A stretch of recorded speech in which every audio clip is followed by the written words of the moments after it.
Train से रमेश जब station पर उतरा तब रात के लगभग 8 बज रहे थे। स्टेशन के बाहर घना अंधेरा था। एक चाय वाला स्टेशन पर चाय बेच रहा था। ये चाय चाय। चाचा सुनिए। हाँ जी, चाय पियेंगे क्या? नहीं नहीं, चाय नहीं पीऊंगा अभी। सुनिए ना, यहाँ से रायपुर गांव के पोस्ट ऑफिस तक कैसे जाए? ओ, आप ही नए आए हैं पोस्टमास्टर। यहाँ से तो साहब थोड़ी दूर है वो जगह। आप एक काम कीजिए, स्टेशन से थोड़ा आगे जाते ही एक चाय की दुकान मिलेगी। वही भानु रिक्शा वाला बैठा रहता है, वो वही मिल जाएगा। वो ही ले जाएगा आपको। यहाँ इतनी रात को और तो कुछ नहीं मिलेगा।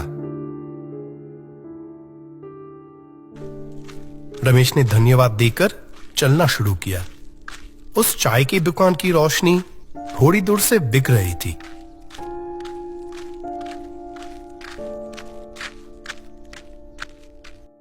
यहाँ भानु है? हाँ साहब, बोलिए, मैं ही भानु हूं। मैं रायपुर पोस्ट ऑफिस का नया पोस्टमास्टर। प्रवीण जी ने उनके घर में मेरे रहने का इंतजाम किया था।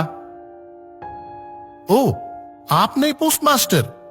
समझ गया कौन सी घर की बात कर रहे हैं। चलिए, मैं ले चलता हूं आपको। साहब, इतनी दूर से आए हैं, थोड़े चाय पीकर जाइए। नहीं तो जानता नहीं, एक तो इतनी रात हो गई है। साहब चलिए, आप किसी और दिन आइएगा।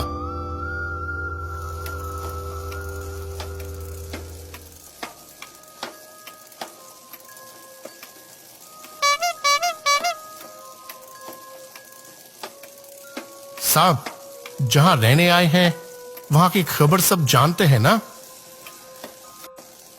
खबर जानूंगा मतलब क्या हुआ है? नहीं, वैसा कुछ नहीं। यहां अकेले रहने आए हैं ना, इसलिए पूछ लिया बस।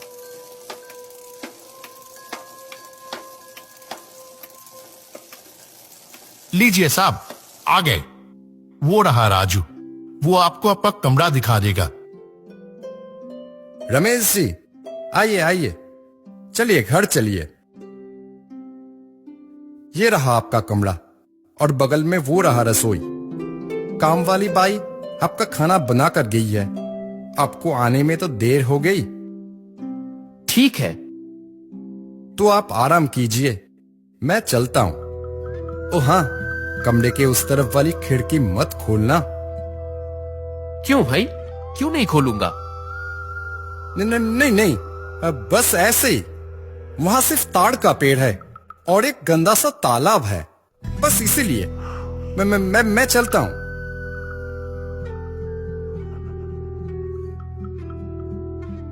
रमेश के मन में थोड़ा संदेह होने लगा। रिक्शा वाले ने भी कुछ जानकर आने को कहा था और अब राजू भी जैसे कुछ छुपा रहा हो। खोलता हूं खिड़की, जो होगा देखा जाएगा। खिड़की खोलते ही ठंडी हवा का एक झोंका कमरे में घुस आया। खिड़की के बाहर ताड़ का जंगल और एक तालाब भी दिखा। खिड़की बंद करके रमेश आके लेट गया। थका हुआ रमेश कुछ ही देर में नींद में डूब गया। तब आंधी रात अचानक एक महिला की रोने की आवाज से उसकी नींद खुल गई। इतनी रात को रोने की आवाज? ये तो खिड़की की तरफ से आ रही है ना? मैंने तो खिड़की बंद कर दी थी, ये खुल कैसे गई?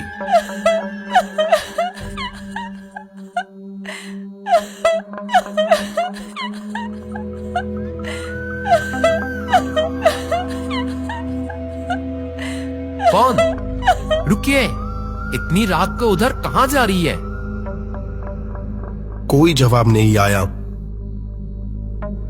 रमेश कमरे से निकलकर उस औरत के पीछे गया। अरे सुनिए, उधर कहां जा रही है?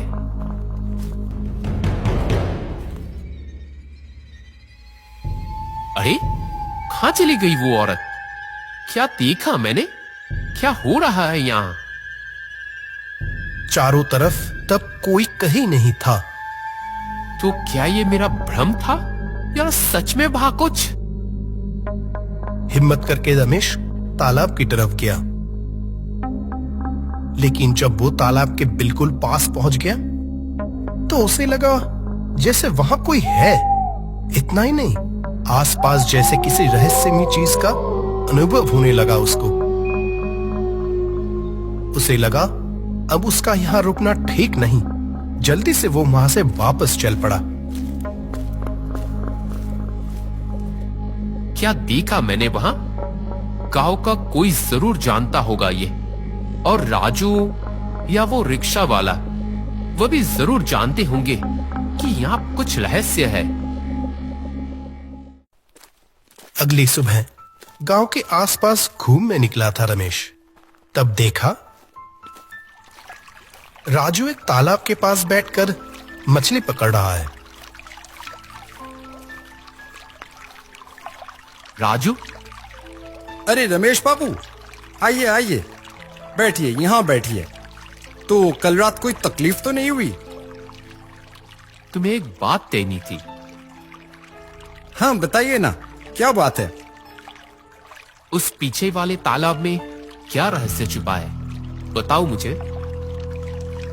आपने वो खिड़की खोल दी थी साहब, आपको तो मना किया था। हाँ, खोली थी। आंधी रात को वहां एक सफेद साड़ी पहनी औरत दिखी, लेकिन पास जाते ही जैसे वो गायब हो गई। आपने क्या कर दिया साहब? अब वो आपको नहीं छोड़ेगी। नहीं छोड़ेगी मतलब? कौन है वो और हुआ क्या है, बताओ मुझे। तो सुनिए, वो झेल गांव की पितृहीन लड़की कमला, उसका इस गांव में शादी हुई थी। कुछ दिन बाद उसकी मां भी मर गई। शादी के बाद वो सुखी नहीं थी। ससुराल वाले बहुत अत्याचार करते थे। फिर एक दिन कहते हैं कि उसने तालाब में डूबकर आत्महत्या कर ली। उसके बाद से ही उस तालाब के किनारे भूतिया तांडव शुरू हो गया। बहुत लोगों ने कमला को उस तालाब के किनारे बैठा देखा है। तब से उस तालाब में कोई नहीं जागा साहब, और ससुराल वाले तो पहले ही गांव छोड़कर चले गए थे।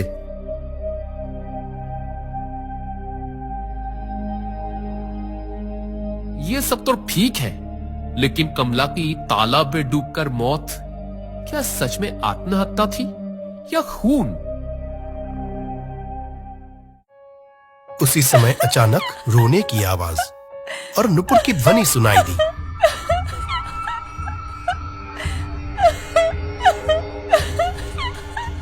पिछले दिन की तरह खिड़की से रमेश ने उस साड़ी पहनी हुई औरत को देखा।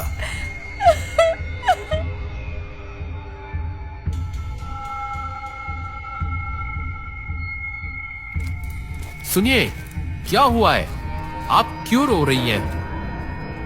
रमेश की बात सुनकर वो औरत पीछे मुड़ी। क्या भयानक चेहरा था।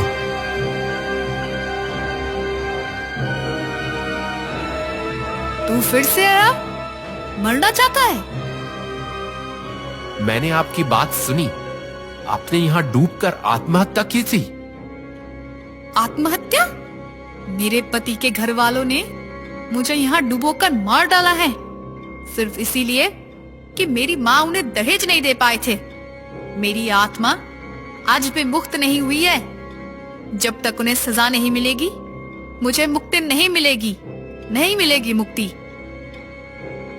मैं वादा करता हूँ, उन लोगों की सजा दिलवाने का इंतजाम मैं करूंगा, और आपका अंतिम संस्कार का भी सारा इंतजाम करूंगा। उस औरत ने तब नम आंखों से रमेश की तरफ देखा। उसका वो भयानक चेहरा बदलकर जैसे शांत हो गया था बिल्कुल।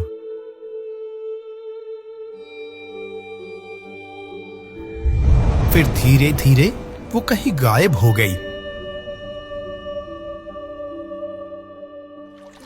अगले दिन सुबह सारे गांव वाले उस तालाब के किनारे इकट्ठे हुए। रमेश की बात अनुसार एक आदमी पानी में उतरकर कुछ कंकाल निकाल लाया। ये उस बेचारी कमला का कंकाल।